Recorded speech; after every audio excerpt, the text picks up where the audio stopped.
Japan is a nation of undeniable beauty, where ancient traditions come face to face with the most stunning modern technology.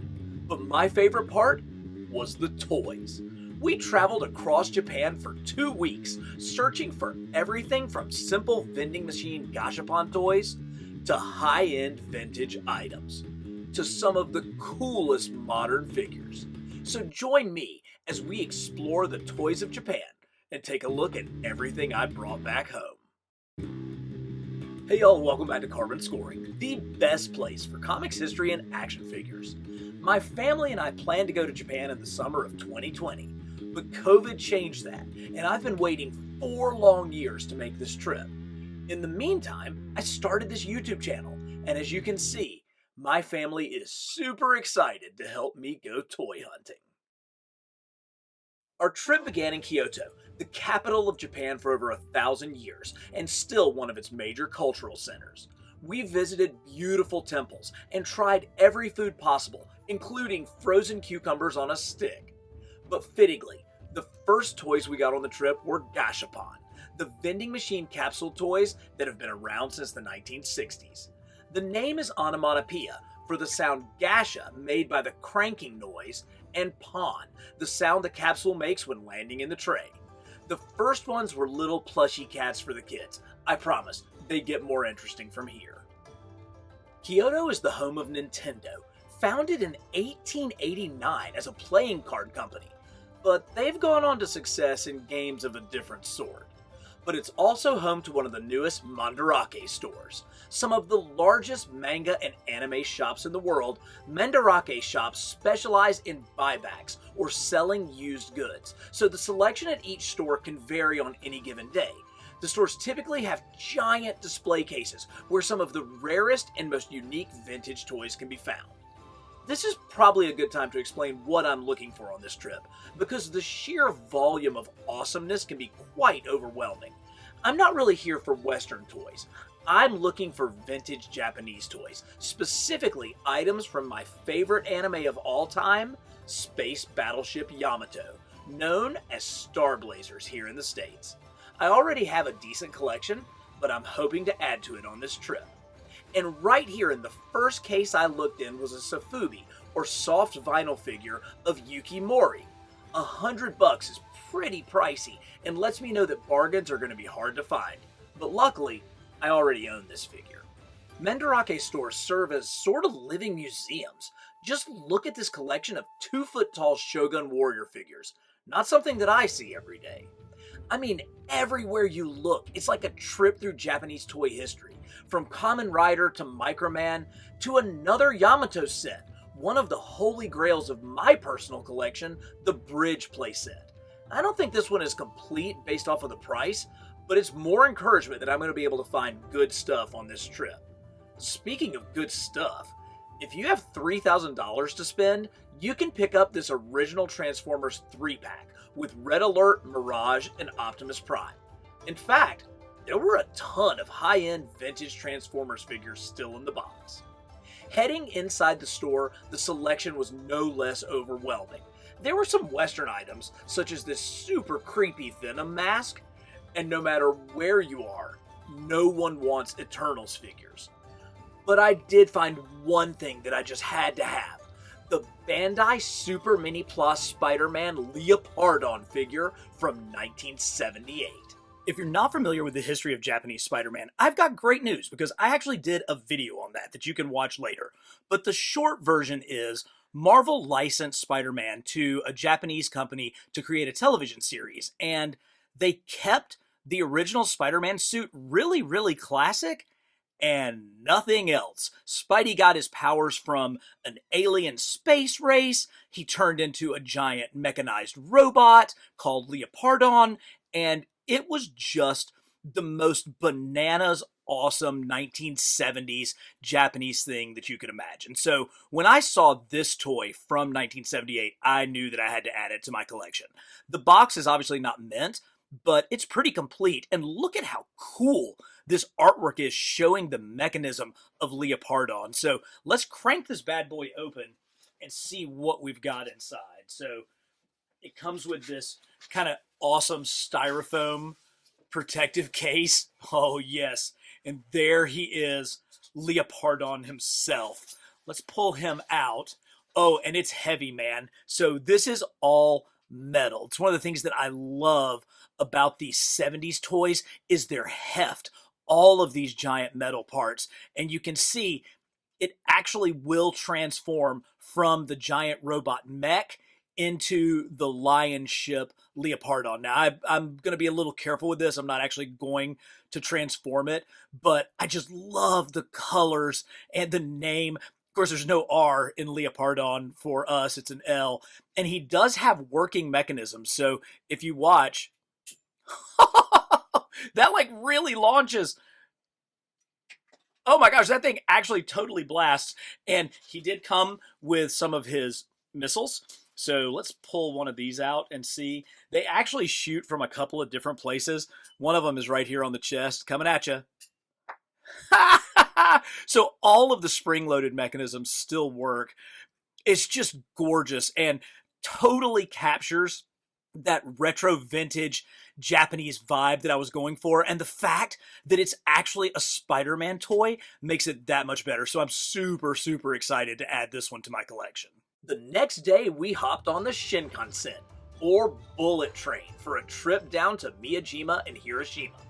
Lil Spidey in particular enjoyed going 200 miles per hour on the bullet train. Miyajima, or Ichikashima, which means Shrine Island, is located in Hiroshima Bay and is home to the famous sunken Torii Gate, dating back to the 1500s. It is one of Japan's largest tourist destinations, so that means lots and lots of Gashapon.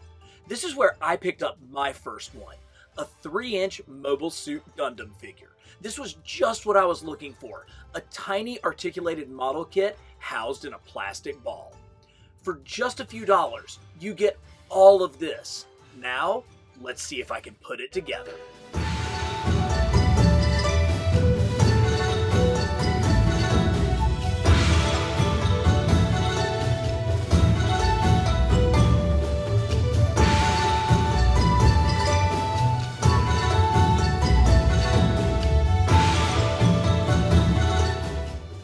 That took me over 30 minutes, and I even had to cheat and look online to make sure I got it right. But the finished product is spectacular. Incredible detail and unmatched articulation in such a tiny package. Our next stop was the beautiful mountain village of Takayama, filled with narrow streets lined with wooden houses. On our way into town, we caught a sumo match. Now it's time to check out a toy store that has been in business in Takayama for decades. Aladdin. The shop has all the newest toys like Gundam models, as well as younger children's toys. But the owner was kind enough to let me go upstairs to take a peek at their vintage display. Unfortunately, none of these items were for sale, but there was an impressive collection of Tamaka cars, as well as insane robots and vintage Transformers. Here's a Spidey figure from the Japanese TV show. I actually have this one, but I'm not sure if that's supposed to be Peter Parker next to him. I would have really loved to get my hands on that die-cast Yamato. I don't have one in that scale. There's a couple of Microman figures, and then a Japanese C-3PO that I've never seen before, as well as a couple of carded Jedi figures to round out this case. But the most exciting thing I saw was this Goldar mask from Ambassador Magma, shown in the States as the Space Giants. I had completely forgotten about this show, but I loved it as a kid, and I made it a new priority not to leave Japan without some kind of Space Giants memorabilia.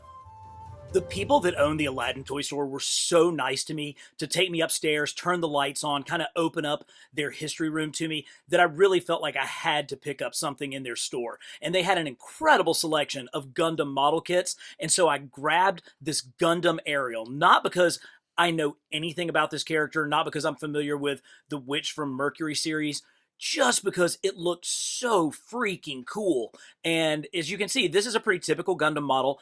It only cost me $8. I mean, that is what a great bargain this was. And what you can see inside are the Gundam snap together pieces. Now, They look really great when you paint them and decorate them, and I'll probably do that for another video. But just to say thank you to the people at Aladdin and Takayama, I just had to get this awesome piece. If you're enjoying this video, give me a like. And if you leave me a comment, I'll randomly choose somebody to send this Gashapon figure to. And as always, if you're interested in the best in comics history and action figures, subscribe to Carbon Scoring because we're bringing it to you every week. Before we hopped on another Shinkansen, we checked out the Gigo at the train station. Gigos are giant multi-level gaming centers with everything from video games to crane machines to Dance Dance Revolution. But you know why we're here. Wall-to-wall Gashapon machines, with some really cool ones that I hadn't seen anywhere else up to that point. Let's see what I picked up with this round. Again, I am not going to try to show my intelligence about something that I know nothing about. I'm just going to go with what I thought was cool. And these two Gashapon figures from Kamen Rider looked so awesome. So this was the first one that came out of the machine for me. And I mean, the sculpting detail is great. And look at all of these weapons. I'm obviously assuming this is the bad guy just based on the overall look here. But I kind of really wanted one of the Kamen Riders. So I dropped another few hundred yen in the machine and was able to get this one. I like this. I love the head with the mask where you can actually kind of see the clear plastic with the bug eyes underneath. They all come with these really cool stands too, so that even though the figure is sort of pre-posed in a walking position, it'll still stand up on your desk or on your shelf. So really, really cool. And then I grabbed one more little Gashapon. It was like this steampunk seven dwarfs. I'm not sure which one this is supposed to be other than I know that it's number 6. It just was, again, something for $2 just looked so neat and has so much artistry behind it that I just kind of had to grab it. Tokyo, the world's largest metro with over 30 million people. And they each have their own unique flavor of Kit Kat. Quick shout out to fellow YouTuber Toy Poloi for recommending my first stop, Nakano Broadway. This shopping center originally opened as a suburban mall in the 1960s, but when the first Mandarake store opened here in 1987, it grew into a center for otaku. Now, there are over 30 different specialty Mandarake shops that are roughly divided by theme, along with almost 100 other unique stores. I gotta admit, it's kind of mind-blowing. I got so overwhelmed by the sheer volume of toys, I probably didn't film as much as I should have. I mean, there's a whole store dedicated to eraser figures. But this is where we're gonna find the best of the best in vintage Japanese toys. If you're looking for high-end items, this is the place to be. I think this original Astro Boy 10 figure dates back over 50 years, and it can be yours for just $1,500. But not to worry, there's an Astro Boy for any price range. But remember, I came looking for Space Battleship Yamato items, so I can't get distracted by all of this. Who am I kidding? There was one shop that specialized in vintage carded Star Wars items, and not just figures, they had vehicles as well. And if you thought Astro Boy was expensive, try over $2,000 for this Jedi carded Boba Fett. How about superheroes, like a carded Superpowers Robin, or this incredibly difficult to find Secret Wars Electro, which was only originally released in Europe. And I really kind of wish I had bought these Beatles Yellow Submarine figures from McFarlane when they first came out. But back to the hunt. I found this Starblazers Analyzer model kit, one of the original 4 kits released by Bandai from 1975 during the show's initial run. The box art is gorgeous, but the $200 price point scared me off. Some of the smaller shops were downright claustrophobic, with display cases stuffed to the gills, but I found some hidden gems in there, like this Safubi Kodai figure, and this Spidey tucked behind Ultraman. Now, you knew I wasn't going to leave here empty-handed, so let's take a look at what I found. So after going through all the different specialty shops, the ones for Power Rangers, the ones for Shogun Warriors, the ones for Microman, I finally found the shop that had a small collection of Space Battleship Yamato or Starblazers items. And I pretty much grabbed everything they had. Now, this isn't true vintage. I think this is from around the year 2000, but it's this really cool, super deformed Yamato, but it's split so that you can see the inner workings, and you can see there's a little electric tab there. You pull that out, and the wave motion gun is going to light up. I actually have one of these, but I don't have one in the package. So I thought I would grab this because it's just such a cool piece. The packaging itself looks really awesome, and that inner workings of the Yamato is just so totally cool. So I found that. In the same shop, I found this. Now, at first I thought it was like kind of another super deformed kind of model, and it is. It's definitely not, proportionally in scale. But then I saw that wind-up mechanism, and I looked, and it says Watership. And so I think this thing can go like in your tub. So I undid the tape. This has never been opened previously. So I undid the tape. Let's look and see what the contents of this thing actually has in it. Oh yeah, look at this. Okay, so here are the extra parts of the Yamato because they won't really fit inside the box, the different wings. These things are always super fragile, so you do have to be like really careful with them. And then let's pull the actual ship itself out. See if I can get this to come out in one piece without tearing up the packaging. Oh, that's going to look so good with those. Yep, look at that. It's got a propeller. So this thing is meant to go in the water. Okay, we got to go take this and find out.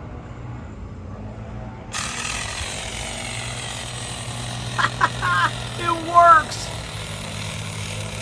I mentioned that some of the stores were just absolutely jam-packed, crammed with items. And I'll be honest, it was overwhelming. Your eyes start to bleed after a little while. You're just looking through display case after display case, trying to find that one item that really catches your eye. But luckily, I did. I found this tiny little God Phoenix ship from Gashapon or G-Force or Battle of the Planets, however you want to call it. But I've always loved the design of this ship. The red, blue, and gold looks so good. And it was only 300 yen. So basically $2, a little bit under $2. And it was one that I just kind of found hidden deep inside a case. And I really think it's one of the better deals that I got on the entire trip. But I love this little guy. I'm going to put him down with my Battle of the Planets collection. I've mentioned Sofubi figures or soft vinyl, and they were incredibly popular in Japan from the 60s really to the present day. You can still find them on store shelves. And this Spider-Man is a classic example of it. It has very little articulation, basically just right at the shoulders, but it's that soft vinyl. Now, this one is kind of cool because obviously it's cast in red. This red plastic is the actual color of it, and then the blue is painted on, and you can see they really kind of only did it just along the front so that it looks like this. Now, I'm not exactly sure why Spidey has a gold belt, but that definitely adds to the appeal. I kind of love that retro Spider figure on the front and a really super classic one on the back. A lot of Ditko vibes with that, including the eyes. Now, the eyes have that same kind of gold paint to them as well, but this was a piece that I saw it in the display, and it was a little bit pricey, but I pretty much had to have it. There were a few things that I was specifically looking for on this trip, and believe it or not, this is one of them. This is Analyzer, or IQ-9, the robot from Space Battleship Yamato Starblazers. And as terrible as this thing looks, this was one of the first two actual toys produced for Space Battleship Yamato. This came out in 1975. Immediately after the first run of the show on television. It actually wasn't that popular when it first came out. It really wasn't until its 1977 resurgence that we started to see tons of toys. And at that time, they made the 4 Bandai model kits, and they made 2 toys. They made the die-cast metal Cosmo Zero, which I actually have. It's downstairs in my display. And they made this Sofubi Analyzer. And I've been looking for one on eBay, and I've never been able to find one. So this is one that was in a display case, and I think it would be so easy, with all the super colorful things around it, to simply walk right past this. But as soon as I saw it, I knew exactly what it was, and I knew that I had to get it and bring it home to my collection. So I now have those two original 1975 toys, and this goes a long, long way towards helping me complete my ultimate Starblazers collection. And here is the ultimate piece that I found at Nakano Broadway, the die-cast metal Space Cruiser Yamato from the relaunch of the series in the late 70s. Oh, this box is in almost perfect condition. Look at how gorgeous this artwork is. You get this incredible tech readout of the Yamato, and when I saw this in the store, I knew that this was one that it didn't matter how much it cost. This was one that I absolutely had to have. And the fact that it came in such a complete package only makes it that much better. Now, it has been opened, so we're going to open it up and we're going to slide this out. And what is so amazing is it actually has all of the original insert paperwork with it. So let's glance at this first. Here is just sort of an ad, I guess for other toys. I think it was Poppy that made this one, so you can see some more die-cast giant robots. Just awesome advertising insert. Here are the directions. You can see where you can put the capsule in and fire out the wave motion gun, and it shows you how to build the stand and everything. And then I always love these. I hate that toys these days don't come with cross-promotional little catalogs like we had with Star Wars and G.I. Joe back in the 80s. Look at this. It gives you the entire collection. Oh, how I would love to get my hands on all of those other ships. I think these are model kits and not die-cast. I believe the Yamato was the only die-cast that they made. Now, this is the much larger die-cast. This is the one that I believe that we saw in Takayama that was not for sale. It was in their vintage display there. You get a little bit of a readout on some of the main characters. Oh, this kind of stuff is just so cool. And for it to have been inside the packaging just makes it that much better. But here is the piece that we've been waiting for. Oh, looky here. Solid die-cast. And actually, I'll tell a story. I almost didn't get this thing through the airport because I had it in my checked bag, and when it went through the x-ray scanner, it looked like a shiv was hidden in my backpack, so I had to explain what it was. Thankfully, when I told them that it was such a high-end piece, that they didn't actually take it out and ruin the packaging. But let's look at Yamato. Oh, so gorgeous. Heavy, too. Like this die-cast, you can see it has plastic parts for the bridge and the guns, but the hull is die-cast. Okay, so I think if we push this button here, the third bridge will pop down. Yes, okay, the third bridge pops down and the flight wings pop out at the same time. Oh, look at that. Oh, it's as gorgeous as I was hoping. This one, okay, so, I think you open right there to put the capsules in, and then this will shoot it out of the wave motion gun. But this one, because I think it was based on Farewell Yamato, the movie that came out in the late 70s. This part of the hull actually opens up and has a mechanism here as well. So that wasn't in the original anime that I watched as a kid. It's like a new additional feature, but it's so well done on this. Oh, can you imagine, flying to Iskandar to save the day in this bad boy? Oh, that is an absolutely gorgeous piece, and will be placed with great pride very quickly down in my Starblazers collection. Oh, so good. This is it. I have been waiting years for this. A full day to explore Akihabara, the manga anime toy capital of Japan. And after 2 weeks of perfect weather, it is pouring down rain. We're not going to let that stop us, right, guys? First stop, the Tamashi Nations store. And after the cramped quarters of Nakano Broadway, these gorgeous, well-lit displays gave this place a museum-like feel. But unlike a museum, which is showcasing items from the past, the Tamashi Nations store is all about the future, with display case after display case of upcoming figures, like this Voltron set, or the one that really killed me, Speed Racers Mach 5, which I don't think will be available until late 2025. I'm not super into One Piece, but I can certainly get behind the artistry and accuracy of this set of figures with the ship. Maybe I'll sit down and watch 100 or so episodes. Now, this was maybe the most mind-blowing display in the entire store. The Gundam mech itself was at least 2 feet tall, but it's all the detail of the launch gantry that takes this thing over the top. It is absolutely next level. I believe the sign said that pre-orders had completely sold out, and I have no idea what the price was. I'm sure it was astronomical and equally worth every penny. This would be a centerpiece for anyone's display. I'll admit I was a little heartbroken when I saw the sold out sign beneath this version of the Yamato from Starblazers. I guess I'm gonna have to keep looking.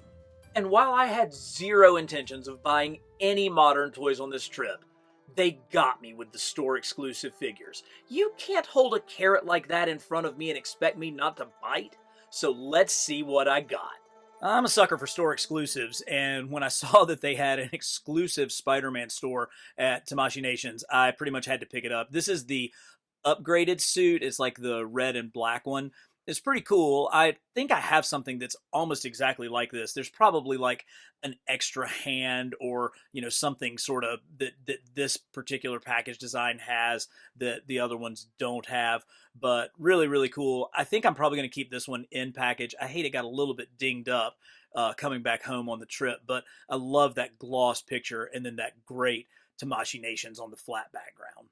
Another store exclusive was the Mobile Suit Gundam figure. And this one is one that I was really excited to see because it goes back to the very first original Gundam show, that Mobile Suit Gundam. And I had had a few of these when they came to the States, but nothing as cool as this one.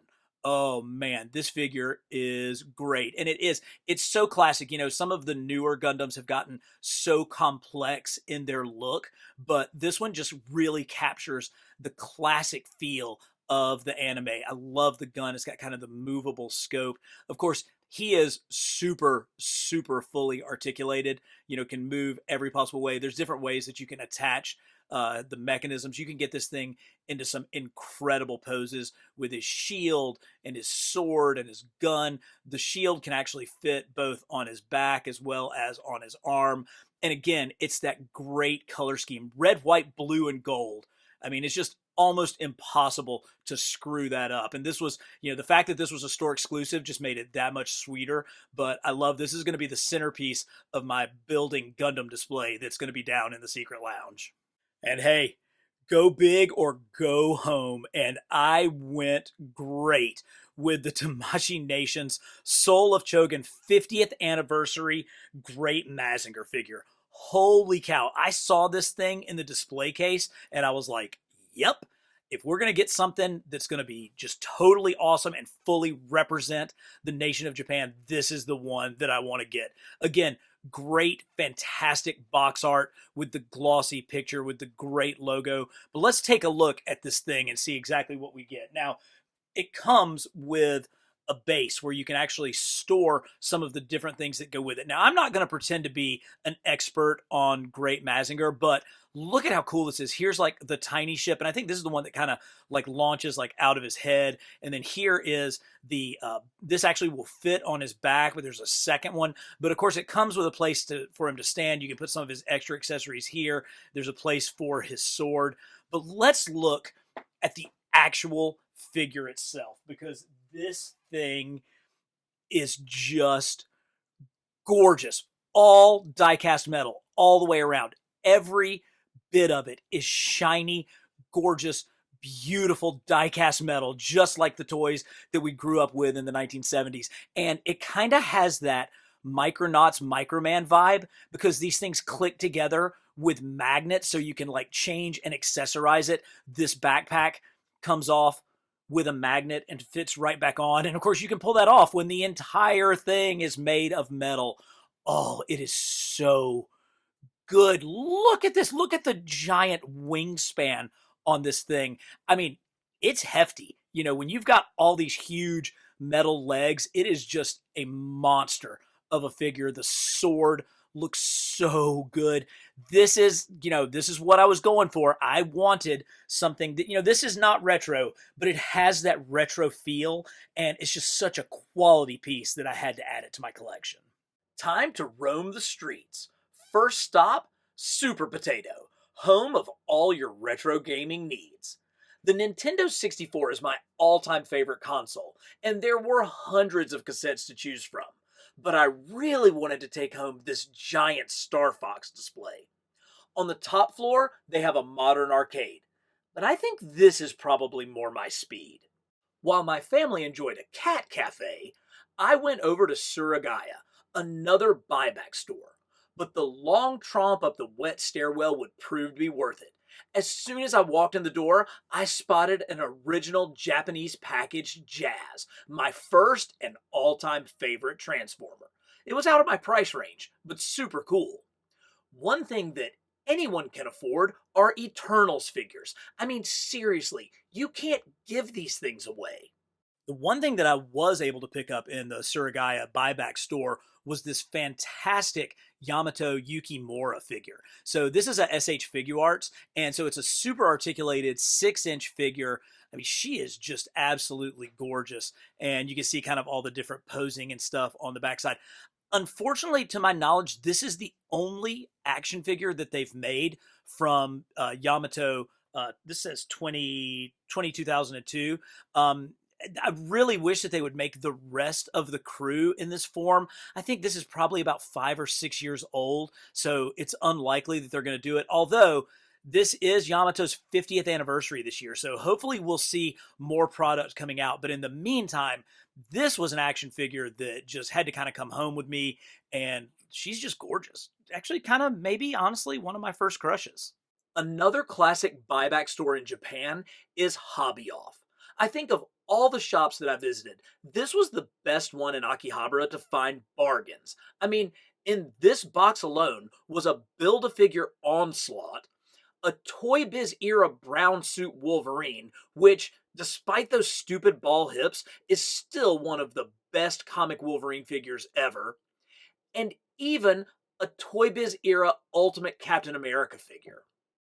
On my way to meet the fam for some soba noodles, I dipped my head in this Tamashi Nations satellite store that I was walking past on the main drag. I had no idea that it was here, just on the off chance that I might find something that I was needing. And guess what? Lo and behold, there was the space battleship Yamato I was looking for. The very last one. I grabbed that bad boy and raced to the counter before anybody could snag it from me. I was actually shaking in the store when I found this. It's unbelievable to go from such disappointment of seeing this thing sold out to actually finding it within just a few hours.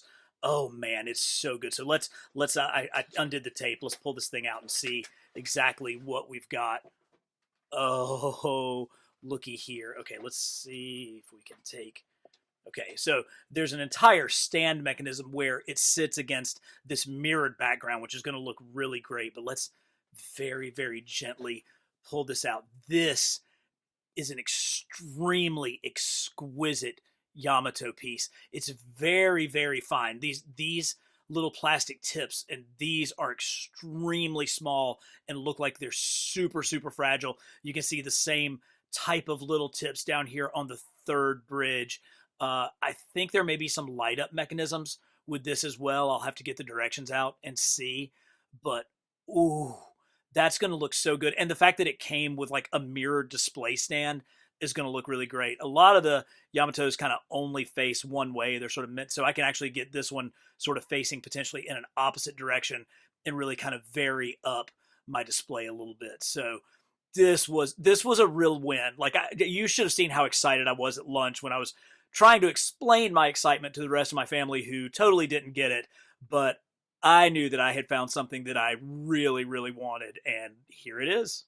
With a belly full of noodles, we made our way over to the Akihabara Gashapon Hall, the largest collection of Gashapon machines anywhere. And I took some of my last cracks at finding hidden treasure. Some gashapon are just little tiny plastic pieces of sushi or little tiny animals, and some of them are miniature works of art, like this Gundam bust. This thing was another one that was a little bit difficult to put together. The instructions aren't super clear, but the finished product is really awesome. Although this isn't exactly the finished product, it actually comes with a light piece that when you place inside, you can see that it's actually glowing. So super, super cool. And I got this one, and then I went and I saw another machine that had Gundam Aerial. So the same giant model kit that I had bought in Takayama, here was the mask, the bust of that. Now, I thought that this one was going to light up as well, but it wasn't until I got it home and tried to put it together that I realized you had to get the other Gashapon that had the interior workings with the light and then put this on the outside to get the full mechanism. I searched and searched for another Gashapon machine that had this one with it to try to get that second piece, but I couldn't find one before we left. So for now, this one's just going to have to do, but it's going to look super awesome sitting next to my Gundam Aerial model kit once I get it built. Finally, we are headed to the giant 8-story Mandarake building. In the display case on the outside of the building was a rare magnetic Maximilian from the Black Hole. I own the Vincent, but I had never seen this one before. I have to admit, I was a little underwhelmed by this Mandarake compared to the Kyoto and Nakano Broadway stores, and I thought I might leave empty-handed.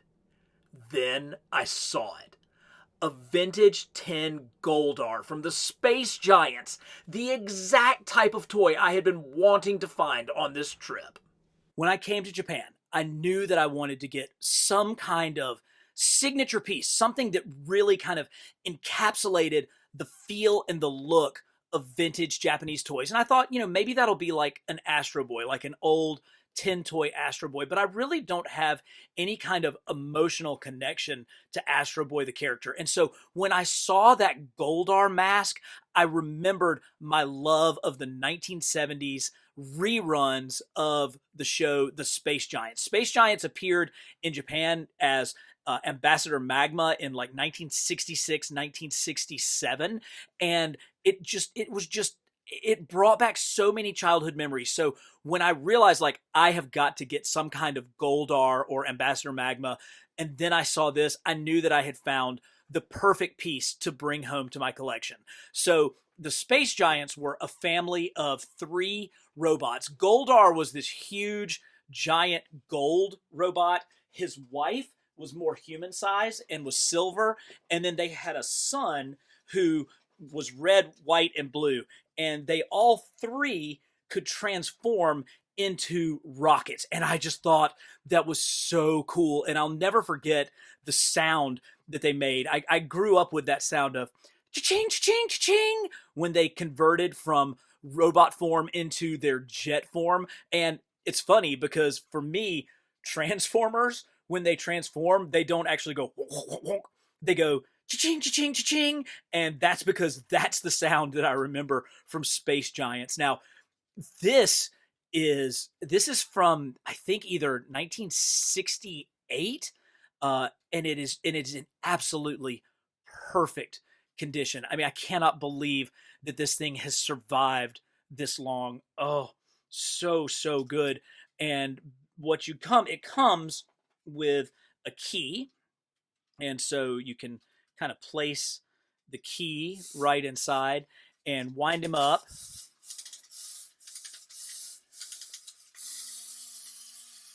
And it walks. It actually walks and moves. I think even the head occasionally will move a little bit. Oh, just fantastic. Look at this. Just a fantastic piece of vintage goodness and exactly what I was hoping to add to my collection. So this is definitely going to take a place of pride down in my secret lounge. Absolutely love it. As I was checking out of Mandarake, I spotted one final temptation. The 1975 Bandai Yamato model kit, another of the original 4 kits. I was already paying for my Goldar, and at $750, it was way beyond my budget at this point. But now that I'm back home, I am itching to hop back on a plane and go find that guy again.